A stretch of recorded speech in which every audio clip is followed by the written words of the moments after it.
Hi guys, today I am going to be doing a book haul. I haven't done one on my channel for ages. I don't know when the last time was, maybe last year. It was ages ago, absolutely ages ago. So I have bought a lot of books recently because it was my birthday. I had a few book tokens to spend from various places. So naturally I just bought lots of books, and also I can never resist buying books anyway, so yeah, it's a lethal combination of having the money to buy books and then always wanting to buy books. It's just lethal. So I split it up into a few different piles, and I'm going to start by talking about the review books. I've had a lot less review books recently, which is actually really nice. It's meant that I can concentrate on the ones I have got and there's not as much pressure, so I'm really excited to read all of these. They were all sent to me unsolicited, but I'm so excited to read them. And the first one I have to show you is Wing Jones by Katherine Webber. Katherine is one of my favourite people on Twitter. She helps to organise the Young Adult Literature Convention every year, and she's just amazing. So if you don't know who Katherine is, go and check out her Twitter and follow her. This is her debut novel, and it's described on the back as for fans of David Levithan, Jandy Nelson and Rainbow Rowell, which is the perfect combination. I'm going to read the description on the back too because I think it sums it up better than I ever could. With a grandmother from China and another from Ghana, 15-year-old Wing Jones is often caught between worlds. When tragedy strikes, she discovers an extraordinary talent she never knew she had. Wing's running could bring her family everything it needs. It could also keep Wing from the one thing she truly wants. And I just think it sounds amazing. The cover is the most beautiful thing I've ever seen, and I just think it's going to be amazing, and I think everybody's going to love it. So keep this one on your wish list for January because it's going to be brilliant, and I'm going to be reading it sometime this month because I'm so excited about it. From Penguin, I was sent a copy of The One Memory of Flora Banks by Emily Barr. I have heard a lot about this, and it's about a girl who loses her memory every day. So she wakes up and she only has vague recollections of things that happened before the event that made her lose her memory, if that makes sense. But she doesn't really know if the things she is told every day to make every day more bearable are actually true. So I think it's going to be this big mystery, and in it Penguin sent a letter, and at the bottom it says, "Can I trust Mum?" And I just think that it's going to be really good. And again, I think it comes out, yes, the 12th of January. So I'm going to be reading this again soon so I can do a review for January because I think it's just going to be really, really good. From Anderson Press, I was sent a copy of Optimists Die First by Susin Nielsen, which comes out in March, which seems ages away, but I'm sure it's going to come around really quickly. And I wasn't too sure about this because it was sent to me unsolicited, but I did read We Are All Made of Molecules by Susin Nielsen last year. I enjoyed that a lot. So when I was sent this, I was quite excited about it. The thing that sold me about this book was on the back. It says, "There will even be Wuthering Heights reimagined with cats." How glorious does that sound? It sold me straight away. I read that and I was like, yes, I'm going to be reading this as soon as I possibly can. Wuthering Heights with cats, yes please. And then the final review book I was sent is Ghost Stories, which is one of the new books in the Scholastic Classic series, which I don't know too much about. I didn't even know it was a thing. But I was sent this and I probably should have read it for Halloween, but I'm not a big scary book fan. But this is a collection of classic stories. So there are stories by Charles Dickens, Robert Louis Stevenson, Edgar Allan Poe, of course, E. Nesbit, Elizabeth Gaskell, Wilkie Collins, Edith Wharton, and so many more. So I think I'm going to read this soon, and I really adore this cover. It's so shiny. Now I'm going to talk about a category that probably you haven't seen in a book haul, but I'm so obsessed that it deserves its own category, and it is my Brontë category. I bought some Brontë related books because I can never resist. I think I talk about the Brontes in every single video I do now. Yay! So the first book is one that I've already started reading, and a Waterstones that I go to on my lunch breaks at college has a really good biography section, and so I just happened to browse it, of course, because I spend ages in Waterstones every week it seems, and there were lots of Brontë books. And this is one I found. It's called The Brontë Cabinet, 3 Lives in 9 Objects, and it's by Deborah Lutz. And this was published this year. This takes some of the Brontes' items and talks about the history of them, which I think is really fascinating. I've been to the Brontë parsonage where they hold lots of the items. It's the biggest Brontë related collection in the world, and I love it. I want to live there, I think. But I'd love to work there one day. That is my ambition. I'd love to work in the Brontë parsonage. This is just really good so far. There's a really good introduction. There are pictures. This is one of the tiny books that the Brontes wrote. This is Charlotte's, but this picture here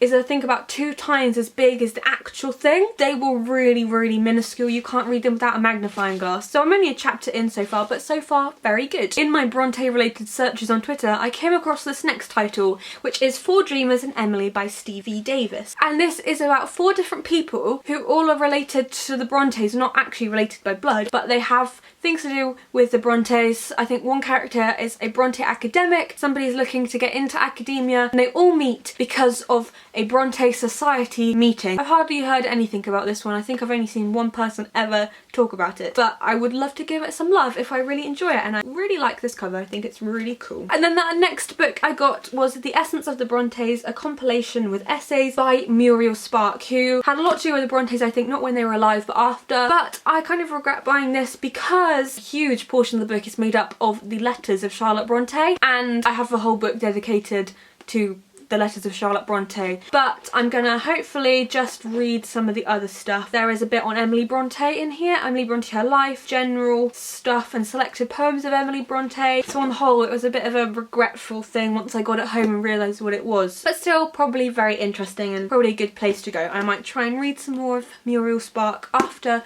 I have taken a look at this. And then the final Brontë book I got was Reader, I Married Him, which is stories inspired by Jane Eyre, lots of different stories, and it's edited by Tracy Chevalier, who has done a really good display in the Brontë parsonage this year that was on when I went there, and so I hadn't really heard of Tracy Chevalier before. I've heard of her books, but I didn't really know that she had anything to do with the Brontës. But yes, she had a fantastic display, and they had some really nice things laid out in a big collection of stuff, and she did voiceovers and stuff. Tracy Chevalier, that is, not Charlotte Brontë, just in case you were wondering. This is going to be in preparation for my Brontë series, which is upcoming, being planned at the moment. Next up is poetry, and I bought quite a lot of poetry, and the first one was, I didn't realise it was going to be this big. It is the major works of Lord Byron.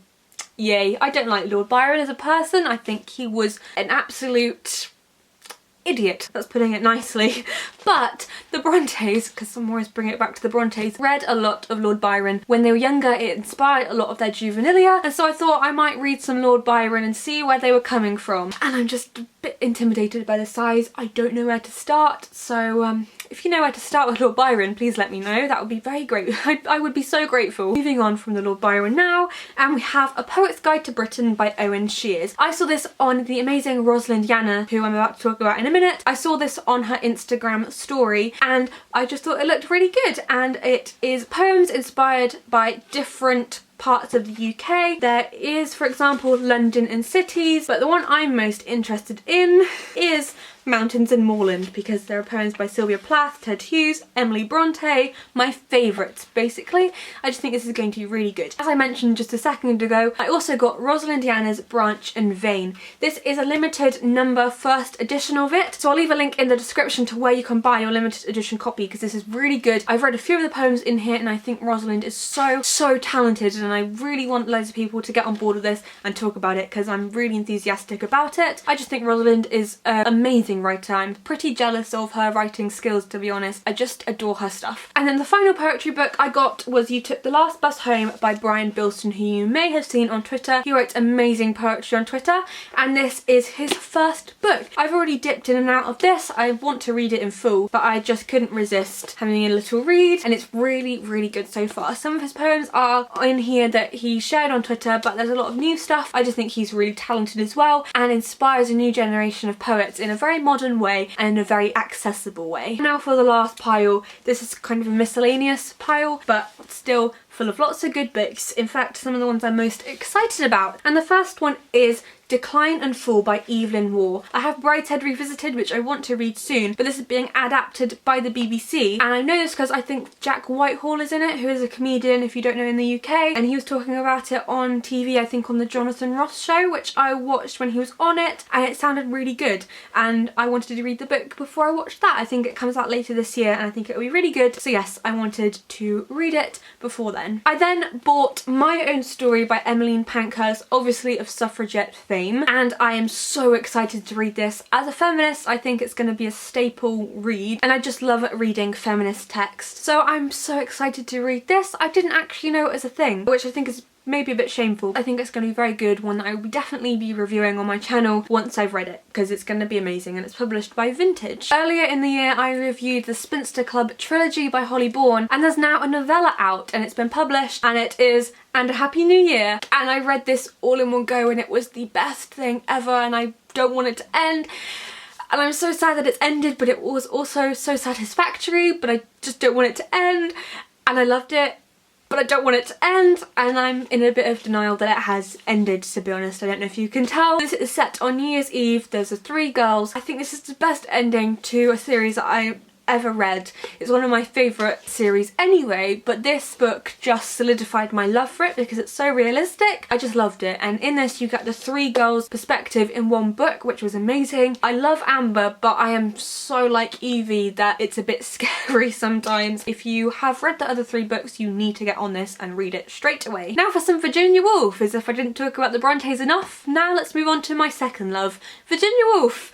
And I bought Virginia Woolf's selected essays because I wanted to read her essays for ages, in particular on being ill. There's lots of her essays in here, really good introductions. I love these Oxford World Classics series. They have really good introductions in their books, and so I'm excited to delve into this soon. I don't know how I'm going to read it. I don't know if I'm going to read one or just read them all in one go. I'm not too sure at the moment. I don't know if you know, but I take creative writing as a subject at A-level, and we have these kind of higher education lectures, and this was a book that was mentioned, and so I thought I'd read it, and it is The Living Mountain by Nan Shepherd. We were talking about psychogeography, which is when you write about the landscape and places. I didn't realise that it was going to be so gorgeous when I bought it, and it came and I just fell in love. Look at the spine, look at that. It's so gold, it's so beautiful, and it's a pretty short read as well. So I think this was originally published in the 70s, but it was written before that, and it was quite a big success when it was published, I think. I'm interested in reading some nature writing because I think that's what I love reading the most. I love books where the